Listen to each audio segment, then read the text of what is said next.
The launch took place in the shell of the old Bay Sentinel print plant in West Oakland, a cathedral of concrete where the air still carried a metallic sweetness like wet pennies and machine oil. Commonplace Systems had rented it for the symbolism. Between two retired Goss presses, under a projection of enlarged lead type, its founder told a room full of investors, defense buyers, school superintendents, and science reporters that reading had been an honorable bottleneck. For 6 centuries, Miriam Vale said, we have mistaken transport for transfer.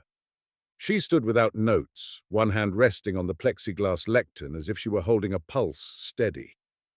On the screen behind her, Gutenberg's 42-line Bible dissolved into a rotating cortical mesh. Then a slogan appeared in white against black, a special transmission outside words. There was a murmur in the room, the pleasurable murmur of people recognizing a line they half remembered from somewhere reputable. I had spent too many winters in a zendo north of Kyoto not to feel the sentence strike the body first before it entered thought. It was a Zen formula, or part of one, not an engineering principle, a polemical claim inside a tradition that had generated enough written commentary to fill buildings. Vale smiled as if she could hear the investors leaning forward.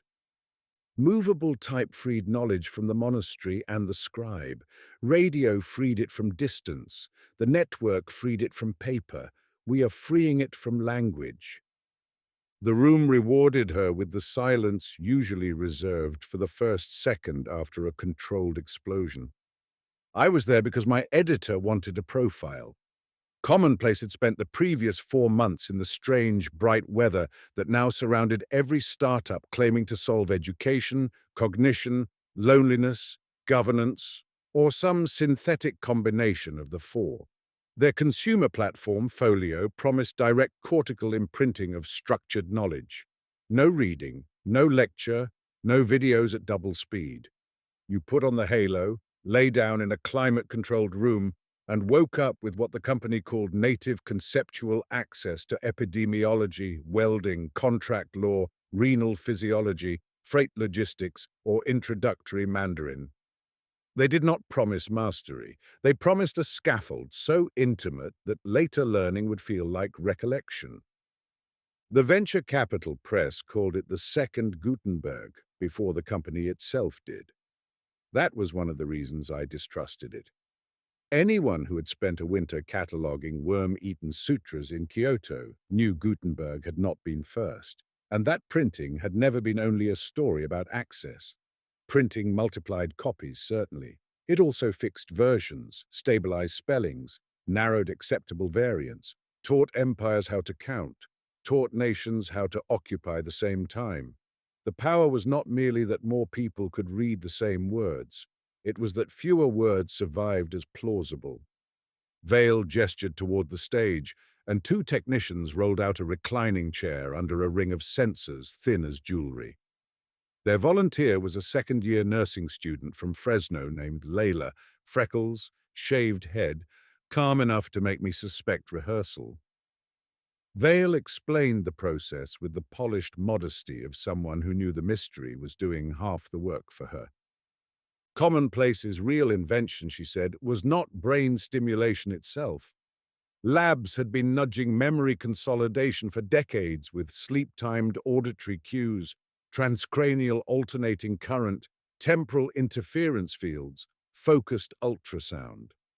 The hard problem had always been translation.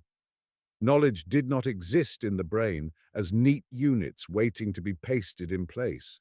It lived in distributed patterns, associations, predictions, motor expectations, compressions built over time. Commonplace had trained a vast inverse model, millions of behavioral traces, thousands of simultaneous MEG fMRI recordings, enough clinical ECOG to make any honest ethicist sit down.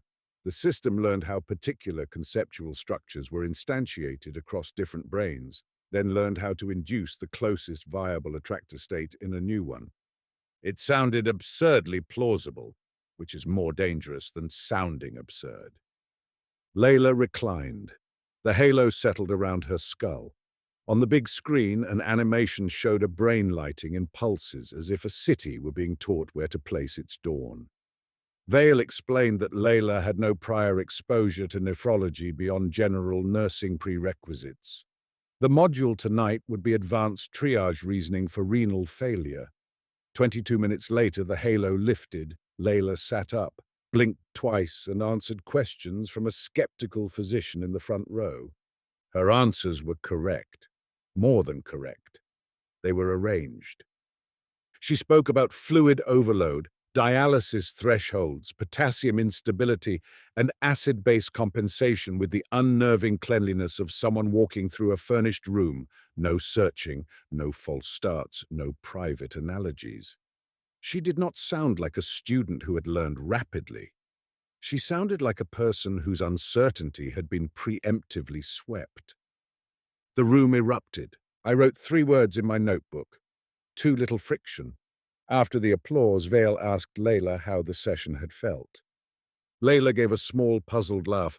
Like shelves, she said. Like shelves being fitted into a room that was already there. A good line. Too good, I thought, until I realized from the shape of her face that she was not performing it. She was listening to herself say it. Then, quieter, almost off mic, she added, "There is water under the page." I looked up. No one else around me reacted. A venture capitalist behind me was already dictating a message into his wrist mic. 2 education reporters were whispering module pricing. On stage, Vale placed a hand on Layla's shoulder and moved smoothly into the next slide, as if the sentence had not been spoken. I wrote it down anyway. That night, my editor texted me from Brooklyn. Give me 2,500 clean words by Friday. Origin story science, why now? 1 killer quote.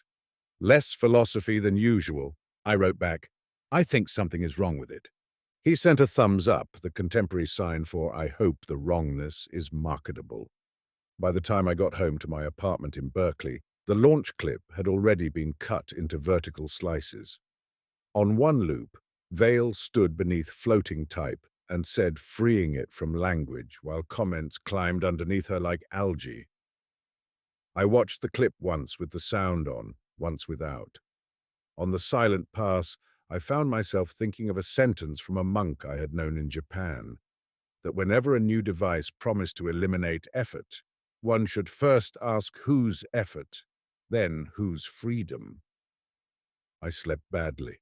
Near dawn, I dreamed of an octagonal room lined with shallow drawers. Something moved beneath the floorboards, not rats, something fluid and patient. When I woke, I dismissed it as contamination. Product launches are designed to colonize the senses. That is their trade. Still, before I forgot, I wrote down the room, the drawers, the sound under the floor. And the sentence, there is water under the page. 2. Baseline. I went to Japan at 27 because I had become too quick with other people's catastrophe. I had been covering science and disaster for a newspaper in Chicago, and I developed the bad professional habit of converting every scene into copy before it was over. A bridge collapse, a wildfire, a lab leak, a city council panic over contaminated groundwater. I was always one fraction of a second away from the sentence that would make the thing legible. That speed paid rent. It also made me feel fraudulent. A fellowship took me to Kyoto to study religion and public memory after disaster, which sounds more coherent in retrospect than it was in life. I met a Rinzai teacher during my first month there, stayed for a session because I was tired and curious, then stayed for years because the practice introduced me to a fact I had somehow missed. A thought can arise with great force and still not deserve obedience. Zazen did not make me serene.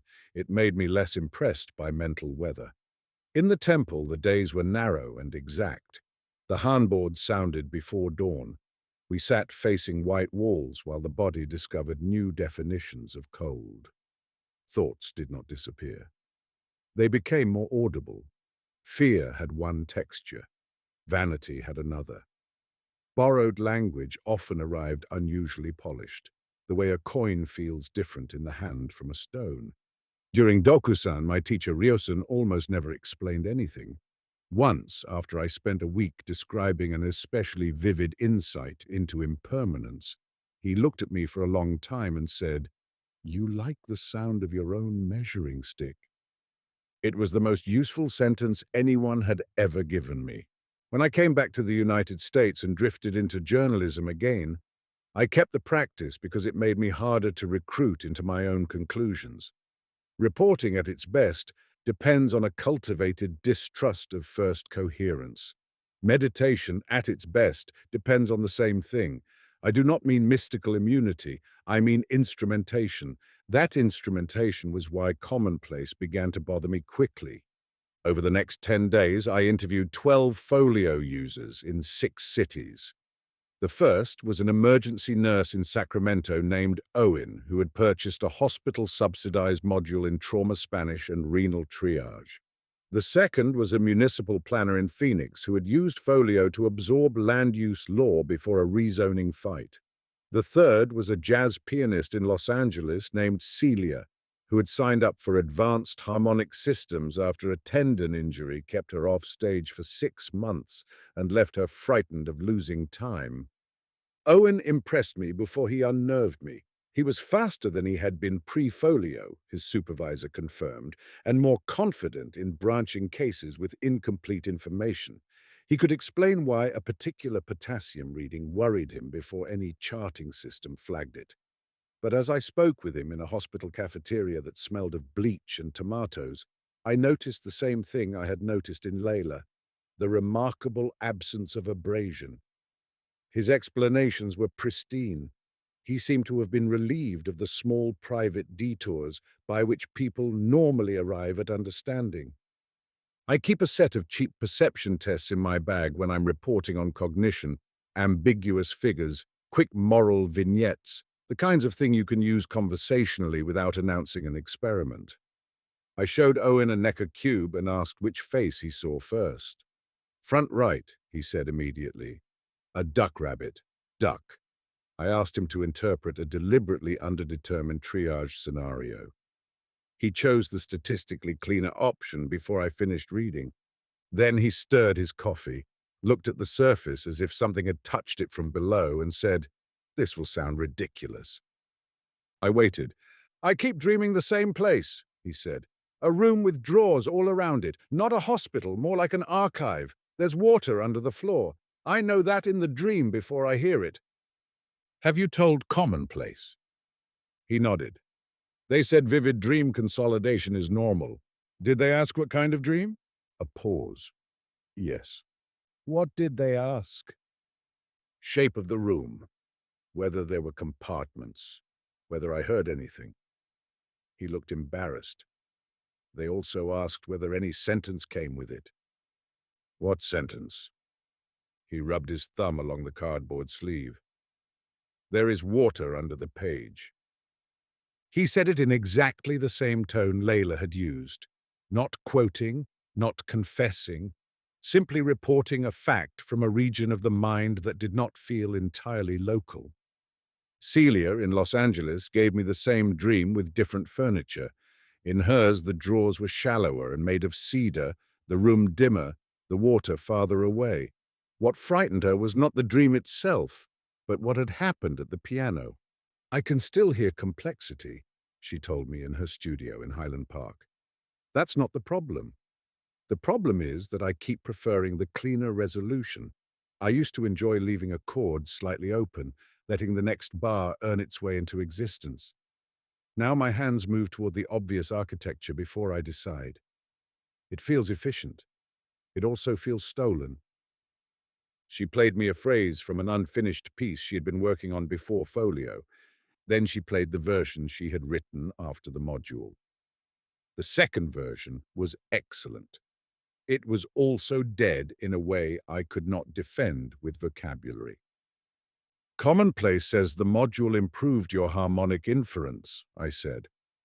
"It improved my tolerance for one answer," she said. "That's not the same thing." She had not volunteered the dream until I mentioned it. Then her face tightened and she laughed once without humor. I thought it was just me. The room, the drawers, the sound under the floor. And that sentence. What sentence?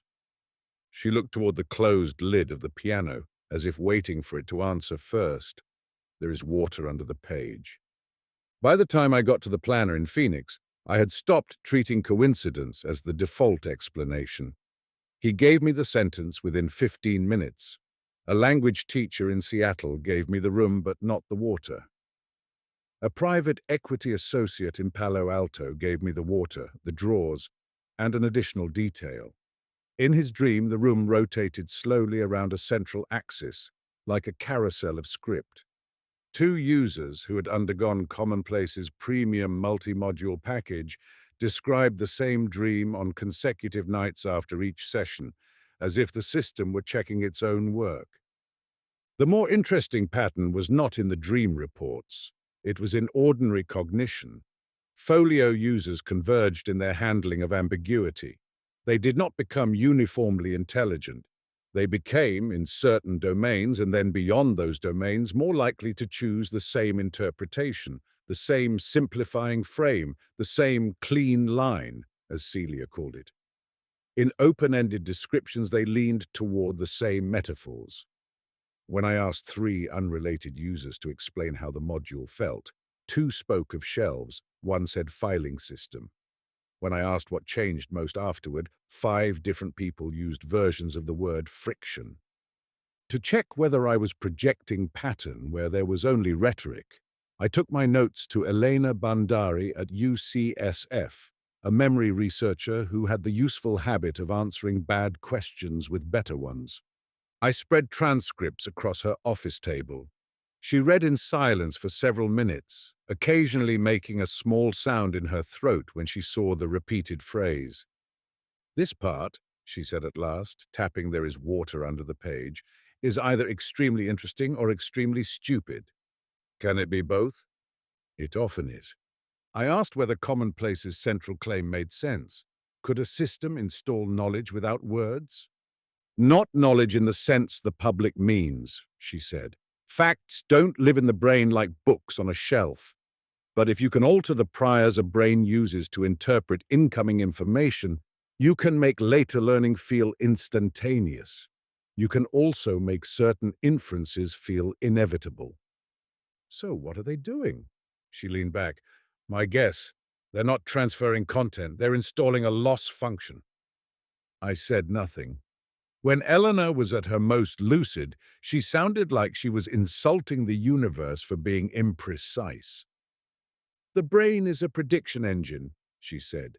It guesses the world and corrects. Change what kinds of error it most wants to minimize, and you change what looks obvious, elegant, plausible, true. If Folio works as advertised, then what users are buying is not a package of propositions. They're buying a new preference structure for inference. Why the identical dream? That could be accidental.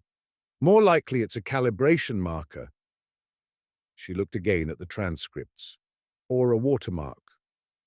The word stayed with me. Would that explain the convergence? It would explain some of it. The rest depends on what objective function they optimized. If your system rewards transferable, low-variance conceptual states across users, you are going to shave off idiosyncrasy. That's the engineering temptation. Variance looks like noise when you want scale. I left with my notebook, crowded by arrows. On the walk back to the BART station, I realized not for the first time that the history of media is mostly the history of mistaking a governance solution for a liberation story. That evening, Commonplace's media liaison offered me a full journalist demo. I said yes. 3. Watermark. Before the session, I established a baseline, partly because I am a reporter, partly because old habits from the temple return whenever I smell danger. For 7 days, I kept strict notes: wake time, sleep time, dream fragments, lexical tics. The first full sentence to arise in morning sitting, The order in which ambiguous figures flipped for me, whether I preferred one route home or another, whether certain metaphors repeated in spontaneous speech. It was the kind of self-surveillance I usually despise, but it gave me something to compare against. Zazen had taught me that introspection is weak if it becomes theater, so I did not look for fireworks. I looked for texture. In those baseline days, my thoughts behaved like themselves. That is not a scientific phrase, but I know what I mean by it. They were mixed in source and quality. Some arrived half-built and required assembly. Some disguised emotion as reason. Some had the cheap, bright finish of headlines overheard on the train. During morning sits, the first full sentence to emerge was usually unremarkable and faintly embarrassing. Remember to email Eleanor, buy rice. Why is the radiator making that sound? Nothing staged, nothing ceremonial. Commonplace's headquarters occupied 3 floors of a former biotech building in Emeryville, all whiteness and acoustic tact. The waiting room held no books. On one wall, a thin, animated line traced the evolution of human communication from cuneiform to fiber optics, skipping generously over East Asia and most of Africa. A receptionist with astonishingly tranquil skin took my palm scan and led me to a consultation room where Miriam Vale was waiting in a grey suit with no visible logo. She had the composed intensity of people who have lived long enough inside their own thesis that contradiction now registers first as inefficiency. "I read your last piece on atmospheric river modeling," she said after we sat. "You meditate." It was not a question. "I sit," I said. "That may make you a particularly good witness. Experienced meditators hold state transitions more cleanly." Cleanly is one of your favorite words. One of yours too, apparently. I had forgotten the notebook in my bag from the launch. That irritated me. Vale described the session protocol. First, a rapid personalization scan, structural MR1, resting state functional map, some tasks to locate language and visuospatial hubs. Then the imprint itself, conducted not during full sleep for press demos, but in what she called an induced hypnagogic receptivity window. Light audio-visual entrainment, low-intensity temporal interference fields, focused ultrasound pulses timed to thalamocortical cycles, closed-loop adjustment based on real-time MEG. The module she recommended for me was introductory semiconductor fabrication, far from my expertise, easy to test for nonsense, useful as a benchmark because it contained layered conceptual dependencies rather than rote lists. "You'll know enough to ask better questions," she said. "That's already journalism." "This will be faster." The room they placed me in resembled a boutique sleep clinic designed by someone who distrusted softness. Reclining chair, slate walls, no visible corners. The halo settled around my head with the dry precision of lab equipment disguised as consumer comfort. A technician asked me to breathe naturally and follow a moving point on the ceiling. At the edge of my vision, faint grids appeared and dissolved. Somewhere a tone pattern began, too low to be melody. I had expected a dramatic sensation or nothing at all. What arrived was stranger, not content, but the pressure of arrangement. The nearest analogy would be this. Imagine that for years you have walked through a city by intuition, and then one day someone overlays the same streets with a transit map so elegant that you suddenly feel the hidden logic of every transfer point at once. No single fact announces itself. Instead, a field of relation snaps into low-friction form. At one point, I was asked to imagine powder settling through liquid. At another, alternating lattices. I felt brief pressure behind the eyes, then an inward cooling at the roof of the mouth, a region I had previously associated only with the peculiar attentional quiet of long sights. That disturbed me more than the technology. Commonplace was not simply stimulating. It was recruiting states I recognized. When the halo lifted, I sat slowly. The technician handed me water. Vale asked how I felt. "Oriented," I said, and then because honesty is sometimes a reflex faster than self-protection, and edited. She smiled without surprise. A materials scientist entered and spent 20 minutes asking me about photoresists, dopant diffusion, cleanroom contamination, EUV lithography, and chemical mechanical planarization. I answered too much correctly. Not perfectly. The system had not installed expertise. But I could see the relations. I knew, or felt I knew, what kinds of process failure were likely to cascade into which kinds of defect. The concept stood in the mind with the unnatural poise of furniture lowered into place by professionals. It worked. That was the first problem. The second problem took 3 days. At home, I found myself reaching for reduction with a speed that did not feel native. I finished people's explanations in my head before they completed them. I lost patience with digression. I began choosing the same route to the market, not because it was shorter, though it was, but because alternatives felt like untidiness disguised as freedom.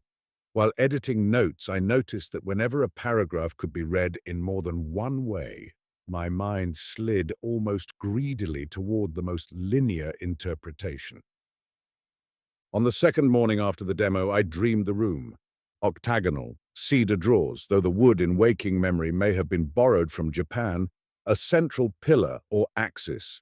Beneath the floor, unmistakable water moving through some confined channel. The sound was not threatening, it was infrastructural. In the dream I knew, with the idiot conviction dreams give ordinary absurdity, that the room could not function unless the water remained below it.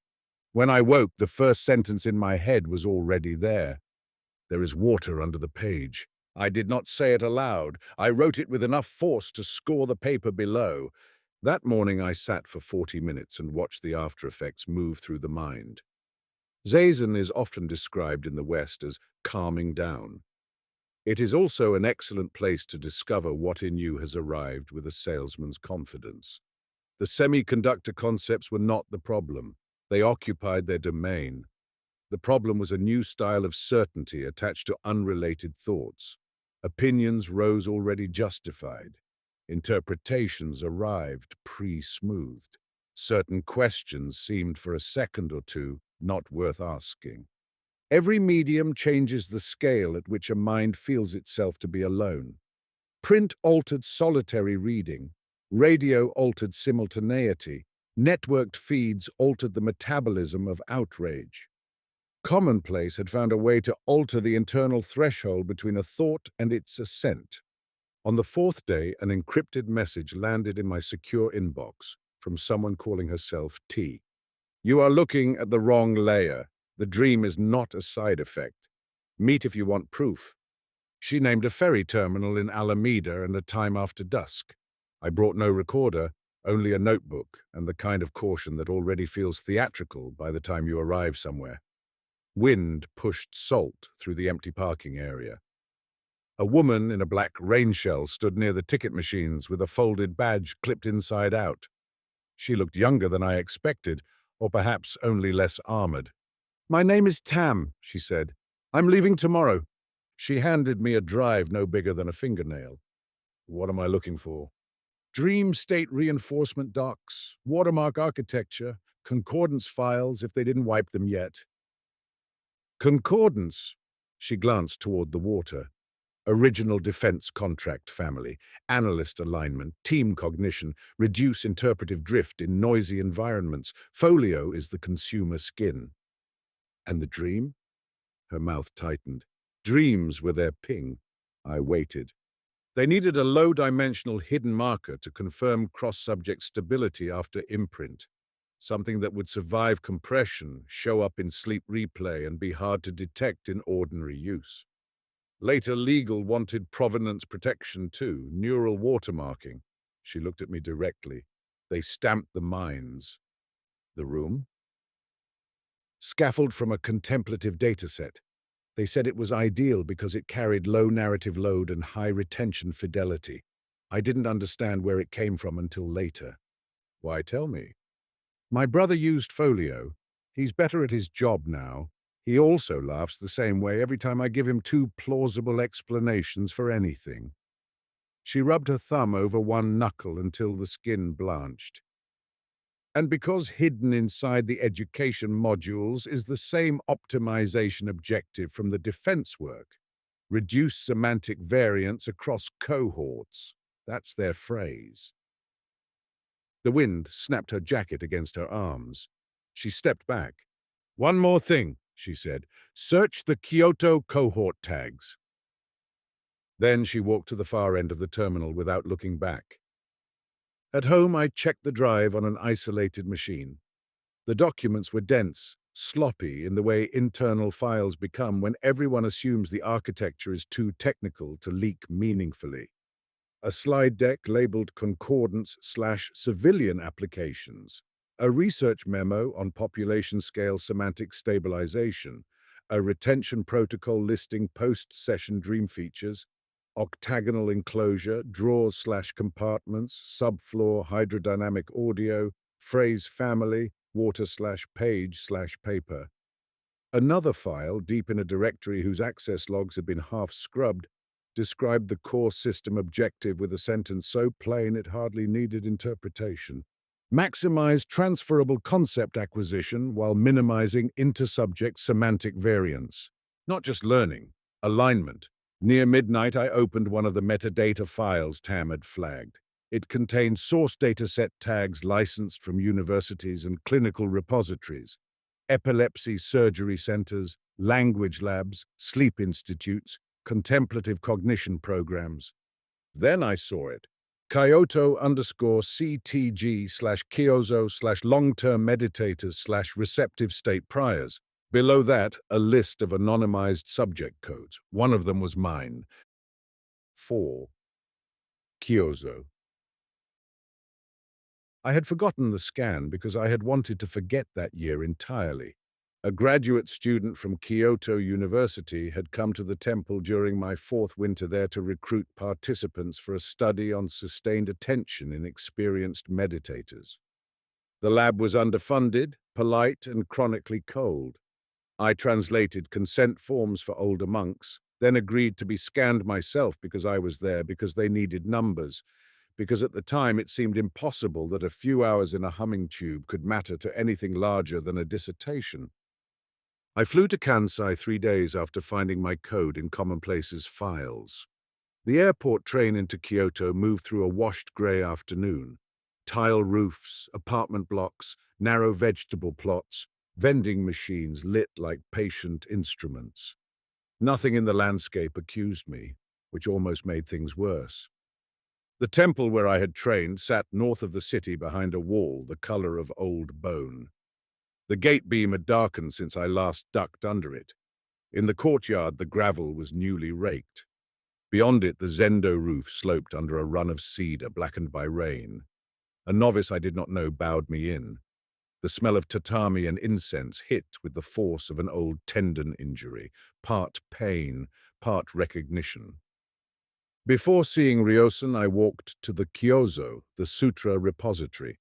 It stood slightly apart from the main buildings, octagonal, raised on stone, its shutters half closed against spring damp. I had spent weeks in there years earlier dusting shelves and cataloguing damaged boxes, grateful for any task that permitted silence without performance. Inside, the central revolving cabinet still occupied the room like a stopped astrolabe. Shallow drawers ringed the walls, cedar, not because my dream had invented it, but because memory had been accurate. Under the floor, beyond the stone base, an old drainage channel carried runoff from the hill behind the temple. When I stood still enough, I could hear water moving under the building. I did not sit down. I did not yet trust what the body wanted from the place. Professor Sato received me in an office at the university, where the blinds were always half lowered as if out of embarrassment. He had gone soft around the jaw, but his voice was the same careful instrument I remembered from translation meetings. When I told him why I was there, he removed his glasses and cleaned them without surprise. "I wondered when someone would come," he said. "You licensed the dataset." The university licensed many datasets. That one included contemplative cohorts, sleep architecture, some visuospatial scaffolds. Did you know what Commonplace was building? At first, rehabilitation tools, aphasia recovery, stroke patients relearning conceptual structure after damage. That was the proposal. And later, his shoulders lifted a fraction. Later, there were amendments. He opened a folder on his desk and slid a copy of the original agreement toward me. The numbers were small in the way academic numbers always look small beside industry ambition. Supplemental contracts followed, expanded use rights, cross-domain generalization research, commercial deployment, a clause on cognitive watermarking. My own old consent form, broad enough to have embarrassed a better century, sat underneath it like an afterthought. "The room in the dream," I said. "The octagonal room, the drawers, the water." Sato nodded. "We used a photogrammetric model of the Kyozo as one of the low-narrative spatial environments in the attention study. Stable geometry, minimal semantic clutter, culturally neutral for most foreign participants, high salience for meditators from the temple. The hydroacoustic track came from the drainage channel because white noise machines were too crude." "You built the dream?" "No," he said with a tired precision. "We built a scaffold. They turned it into a marker." He met my gaze then, and whatever defensiveness I had expected was missing. What remained was worse. "We should not have licensed it without tighter boundaries," he said. "The lab had lost 2 grants. 3 staff were leaving. There are always reasons. Reasons are the machinery that history uses to hide intent from itself. From the university, I went back to the temple for evening sitting. Ryosen was 83 now, smaller, his scalp more visible beneath the remaining white hair. Age had thinned him into something almost architectural. In Dokusan, he motioned for me to sit and waited with the patience of someone who had already outlived several technologies claiming to eliminate human difficulty. "I helped them," I said. It came out before I had chosen the sentence. "With the scans, without knowing, my mind is in the machine." He looked at me long enough for the phrase to feel juvenile. Finally, he said, "Your mind is not in one machine." I started to answer, then stopped. He continued. "They borrowed a gate. They call it a temple." I waited. "A seal is not a transmission," he said. Nothing more. In the old days, that would have infuriated me. It is possible that training in Zen mostly teaches you to stop demanding a speech where a sentence will do. I bowed and left with more use than comfort. That night in my room at the temple, I did not sleep well enough to call it sleep. I kept thinking about other older technologies of direct efficacy. In Japan, some of the earliest printed texts were not intended for ordinary reading at all. Tiny dharani printed under imperial order and sealed inside miniature wooden pagodas, text as charged object, understanding optional. All over Buddhist history, there were devices for making language act without passing through interpretation. Charms, mantras, prayer wheels, sutras enshrined rather than read. Commonplace's real ancestor was not Gutenberg alone.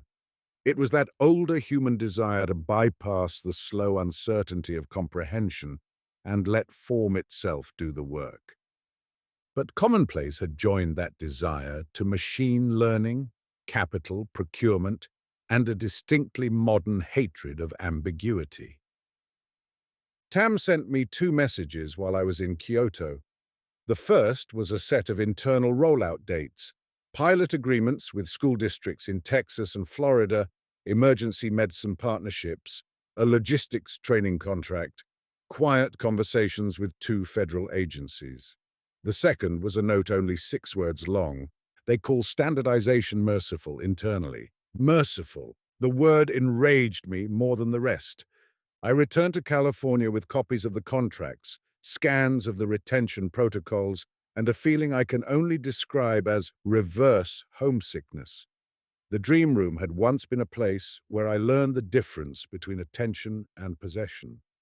Now it existed in thousands of strangers' sleep as a hidden stamp of compliance.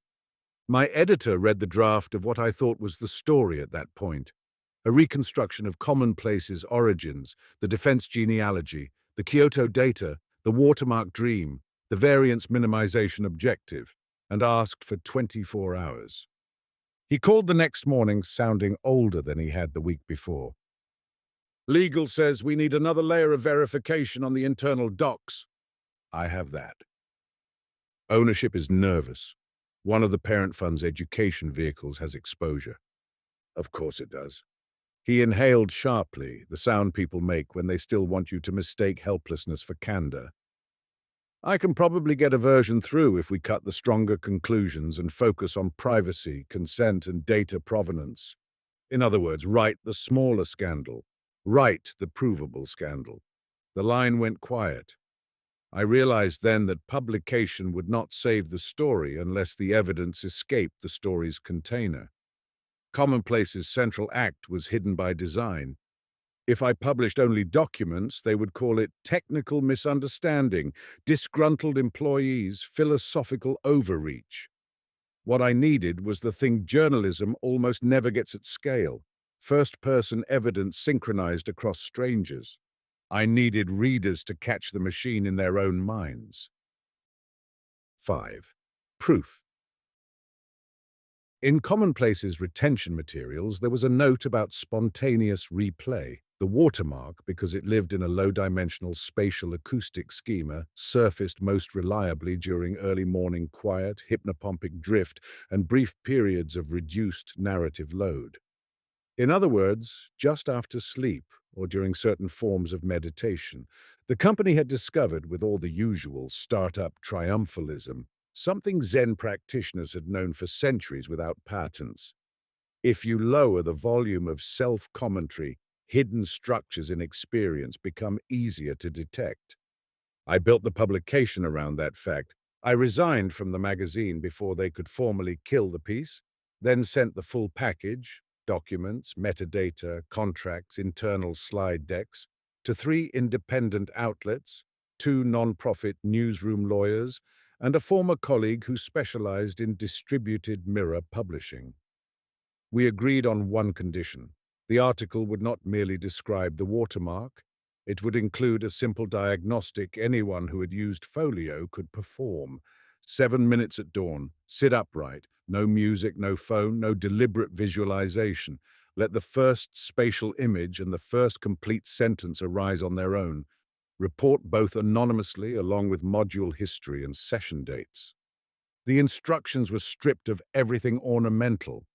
No mention of Zen, no mysticism, just method. We published at 5 a.m. Pacific on a Tuesday. The story went live under the title I had resisted until the last minute because it was too clean and therefore probably right. The Second Gutenberg was a watermark. By 7:30 a.m., the submission server had crashed once and been restored. By noon, we had 1,842 reports from confirmed Folio users. By midnight, the count passed 5,000. I read until my vision roughened. Octagonal room, drawers, cabinets, files, archives, cedar smell, rotating shelves, water under floor, running beneath, under the page, under the paper, under the room, a sentence accompanying the image in astonishingly stable forms. There is water under the page. Water runs under the page. The page stands over water. The lexical convergence was not perfect, which made it more convincing. People paraphrase when they are genuinely reporting from experience. Perfect identicality belongs to slogans and fraud. What mattered was the clustered recurrence of the same spatial schema and the same concealed relation: page above water, surface above flow, text above infrastructure. The Folio users who did not report the full dream still showed statistically abnormal similarity in first image structure. Several had never read my article beyond the instructions before submitting. We confirmed through version timestamps. I handed a subset of anonymized reports to Eleanor. She ran them through 3 independent semantic models and then called me back. "This is insane," she said. "Scientifically or socially?" "Yes." She explained more calmly. that spontaneous imagery across a population usually diversifies rapidly unless prompted by culture, priming, or hidden shared input. Here, the clustering was far tighter than chance, even after controlling for the article's language. More striking, users with different purchased modules showed similar watermark recurrence, which implied that the hidden schema sat beneath content packages as a common layer. "It's not just a marker," she said. "It's a common basin," which was another way of saying that users were not merely being tagged. They were being started from the same underground room.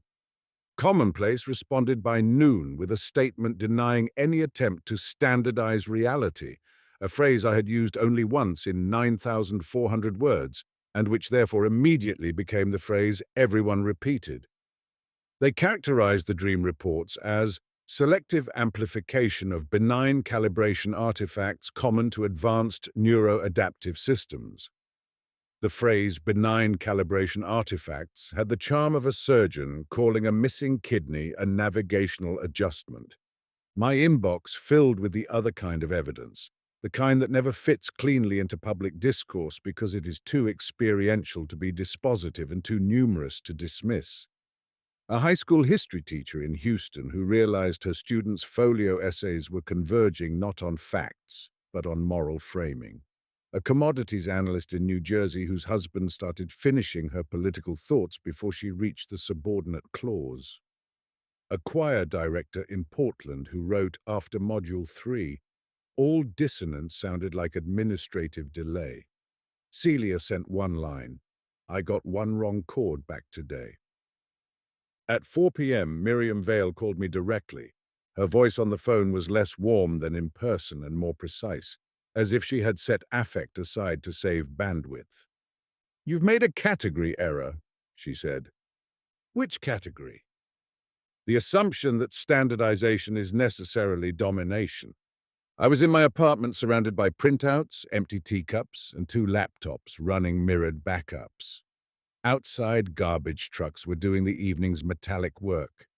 I looked at the pile of dream reports on the floor.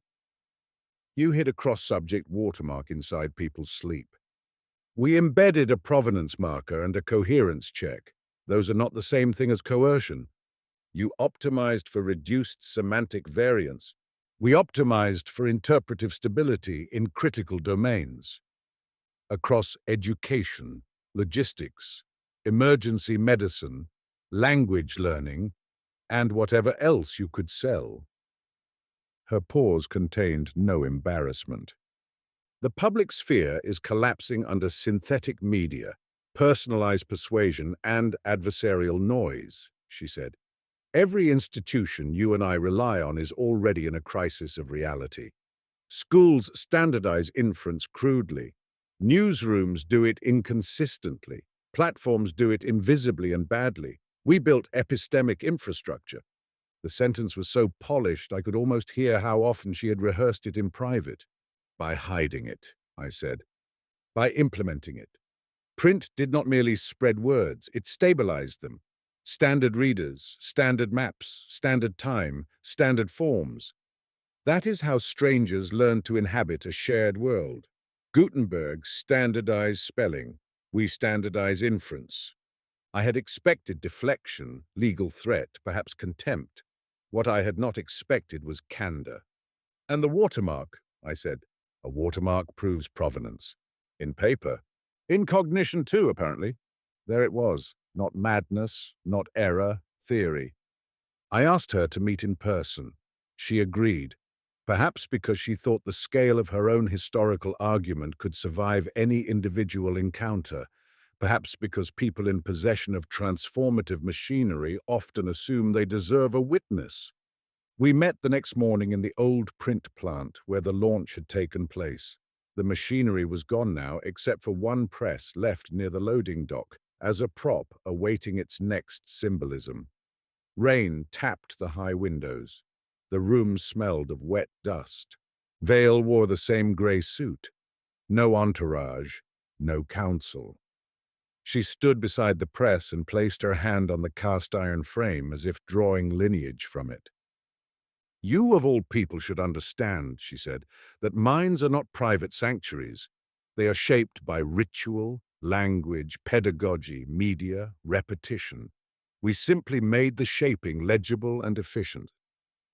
This was the part of the argument designed for someone with my background.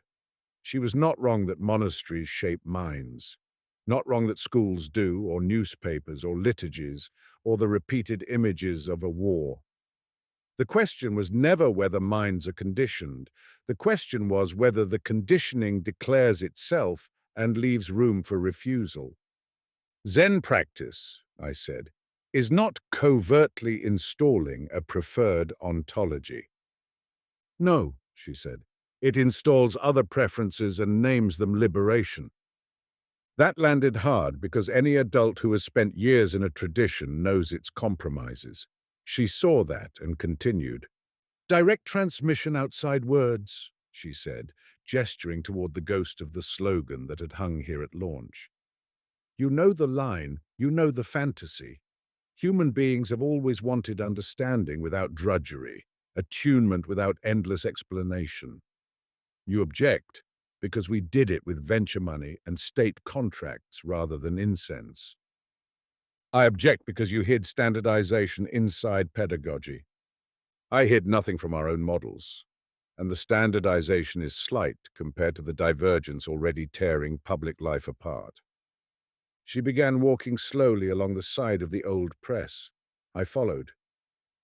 What do you think journalism is? She asked.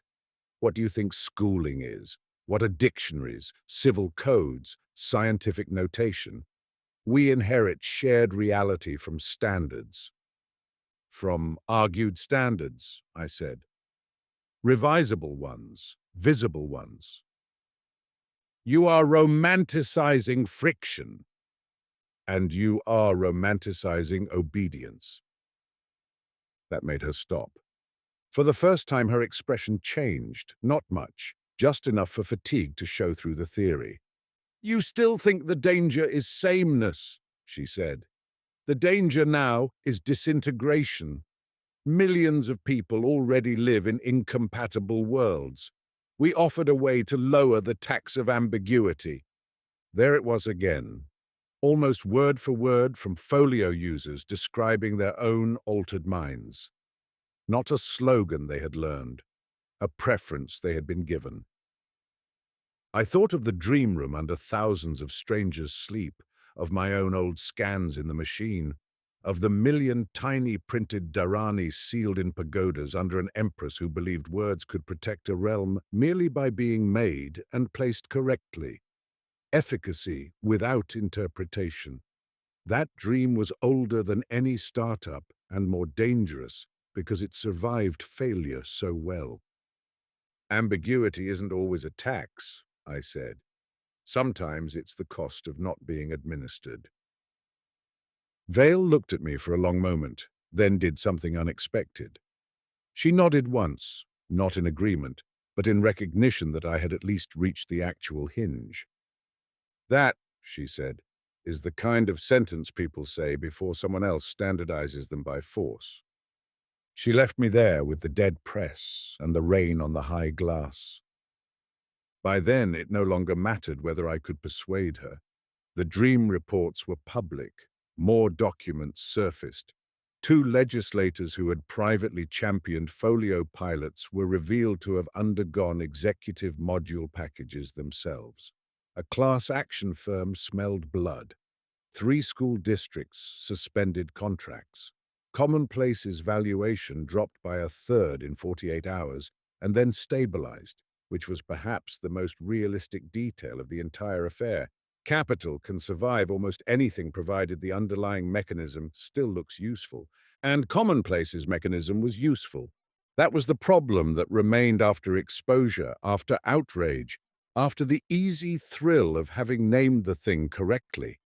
Folio did accelerate certain forms of learning.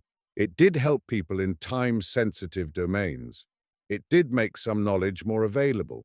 The machine was not fraudulent. It was worse. It was partially right in a direction that made the rest of its logic harder to resist. 6. Afterimage. The consumer rollout stalled, then reappeared in smaller, legally laundered forms. Education packages were renamed. Watermark language vanished from public documentation. Defense procurement went dark. A Swiss rehabilitation firm licensed a clinical subset of the architecture for post-stroke conceptual recovery, which may even have helped real people. Commonplace lost the cultural halo and retained the contracts that mattered. That too was historically accurate. Technologies rarely die from scandal. They become less theatrical. I kept sitting. At first I did it because I no longer trusted ordinary thought to tell me which part of it had been shaped by folio and which part by fear. Later I did it because the distinction itself began to look naive. No mind is pristine. There is no untouched chamber inside from which one can judge the rest. Family, schooling, language, class, grief, prayer, headlines, lovers, institutions, hunger, music, all of them leave type in the wet pulp. The question is not whether we are printed on. The question is whether we can see the type while it is being set. A few months after publication, Celia came to Berkeley for a small gathering I had started with former folio users. We met in borrowed rooms, back offices, church basements, once the second floor of a failed co-working space, and practiced a strange mixture of methods: basic breath attention, ambiguity drills, free writing, dream logs, perceptual exercises meant to restore tolerance for unresolved form. I did not call it deprogramming. That word was too dramatic and too flattering. We were teaching ourselves to notice preference before it solidified into world. Celia brought a keyboard and played the old phrase from her unfinished piece. Then she stopped just before the expected resolution and let the silence hang. You could feel in the room, almost physically, how much training had gone into wanting the line to close. She smiled without looking up. "There," she said, "that's one of mine." Owen came once after a night shift and said folio had probably saved lives in his ER. He also said he had started forcing himself to generate 3 interpretations of any unclear case before committing to one, not because 3 was magical, but because it cracked the surface of inevitability. "I don't want to go back to being worse," he told me. "I just don't want the best answer to arrive before the question." That was as accurate a description as I heard from anyone. As for me, the watermark never disappeared entirely. Some mornings, especially when I woke too quickly from dreamless sleep, the old sentence returned at the edge of awareness with the calm authority of infrastructure. There is water under the page. At first I treated it like contamination. Then, gradually, like weather. Zen had trained me badly in many ways, and well in one essential way. It taught me not to mistake recurrence for truth. A thought can return for years and still be only a groove. A sentence can arrive with borrowed certainty and still not deserve enthronement. When I think now about the history Vail tried to claim, I think less of Gutenberg than of the quieter technologies surrounding him. Standard readers, catechisms, forms, indexes, ledgers, watermarks, filing systems, the apparatus by which a population becomes mutually legible to itself and therefore governable. The dream of direct imprinting did not begin with silicon. It began whenever humans suspected that understanding was too slow and difference too expensive. Commonplace built a machine that exploited that suspicion with elegance. My old teacher wrote once in a letter I found folded inside a book after he died that the most dangerous counterfeit of insight is not ignorance, it is premature clarity. I had forgotten the line until after the scandal, when one of the non-profit lawyers mailed back the box of documents I had lent her, and the letter slipped out between patent filings and deposition transcripts like a seed refusing the wrong century. Premature clarity. That was the taste folio left in the mouth. Not stupidity, not lies. A clean administered obviousness. I still report on science. I am slower now, less admired by editors for my speed, more suspicious of clean narratives, including my own. Sometimes a source will say something so arranged, so frictionless, that I feel the old sensation from the launch in the print plant. The sense that an answer has been ironed before it reaches the air. I do not assume commonplace is responsible. The world contains many presses. Before dawn, I sit by the window in my apartment. The radiator knocks in winter. In summer, the first buses begin before light. The room has no incense, no altar, no visible trace of Japan, except a cracked bell I use sometimes and often forget to ring. I sit because sitting remains one of the few acts that has not yet been successfully rebranded as optimization. This morning, rain moved through Berkeley before sunrise, soft enough that I could hear individual drops collect and release from the fire escape outside. During the sit, the familiar sentence rose once, whole as ever. There is water under the page. I watched it arrive. I watched the mind prepare to agree. I watched the small machinery of assent assemble itself around the phrase like type locking into a frame. Then I watched that too. What saved me in the end was not the fantasy of an untouched mind. It was the smaller, harder thing, the interval in which a thought can be seen arriving and need not be mistaken for the world.